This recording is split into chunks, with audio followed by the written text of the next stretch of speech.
اپنے مال میں سے خیرات نہیں کرتا، اپنے مال میں سے جو غربا ہے، مساکین ہے، سائلین ہے، جب تک ان کا حصہ نہیں نکالتا انسان کو ان کے گناہوں کی معافی نہیں ملتی۔ یہی تو قرآن فرما رہا ہے کہ اے میرے بندے، اگر تو چاہتا ہے کہ تیرا مال بھی پاک ہو جائے اور تیرا بدن بھی پاک اور صاف ہو جائے، گناہوں کی غلاظت سے تو خود بھی پاک اور صاف ہو جائے، اللہ پاک کی ذات یہی فرما رہی ہے، خذ من اموالہم صدقہ۔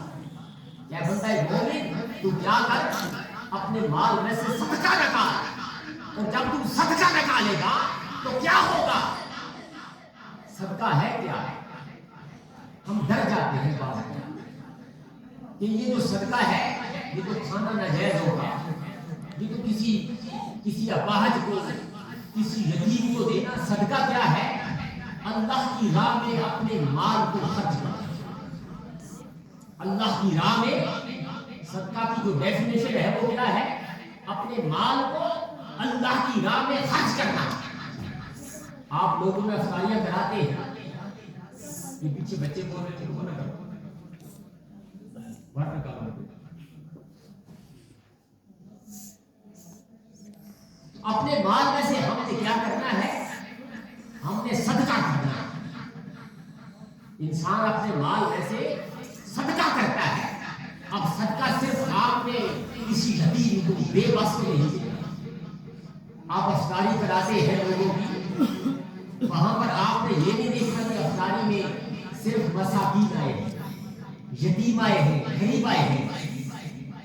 وہاں پر کوئی امیر ہو، غریب ہو، مسافر ہو، آپ نے اپنا مال صدقہ کر دیا، اپنی افطاری صدقہ کر دی۔ اب یہ رب کی بارگاہ میں جو بھی آپ کے دسترخوان پر آ گیا، آپ کے دسترخوان پر جس نے بھی آ کر آپ کے مال میں سے وہاں سے لقمہ لے لیا، یہ آپ کی طرف سے صدقہ ہے، یہ رب کی بارگاہ میں خرچ ہے، یہ رب کی بارگاہ میں خرچ کا ہے۔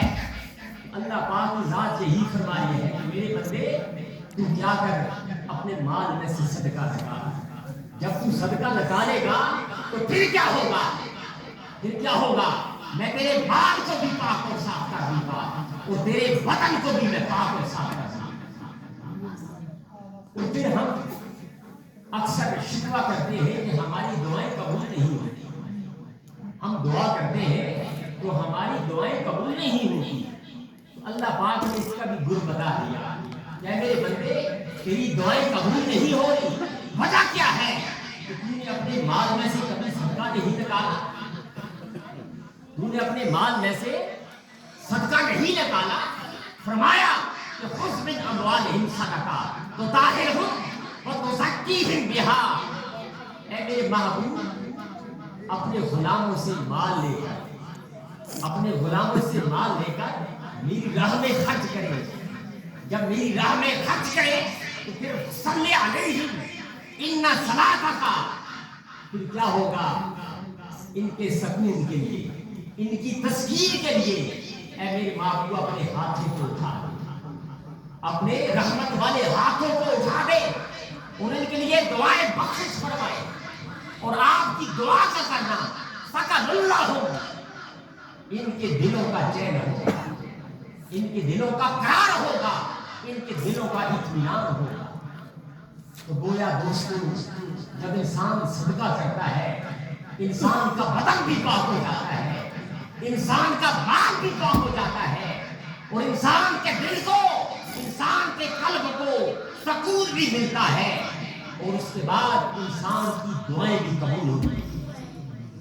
یہ صدقہ کی افضلیت ہے۔ دنیا کا کوئی ایسا عمل نہیں، نماز ہو، روزہ ہو، حج ہو، آپ کے ذکر و اذکار ہو، لیکن کوئی ایسا عمل وہ انسان کی بخشش نہیں کروا سکتا جتنا تیز تر عمل جو ہے وہ کیا ہے؟ اس کی راہ میں خرچ کرنا۔ فرمائے کہ الم یعلم ان اللہ یقبل التوبہ عن عبادہ ویأخذ الصدقات۔ کیا آپ نے دیکھا نہیں کہ اللہ پاک کی ذات انسان کی توبہ کو قبول کرتی ہے؟ کس طرح قبول کرتی ہے؟ وَيَأْخُذُ الصَّدَقَاتِ ان سے مال لے کر اس کے غریب بندوں میں اس مال کو گویا کہ آپ نے مال جو دیا صدقہ کیا، یہ مال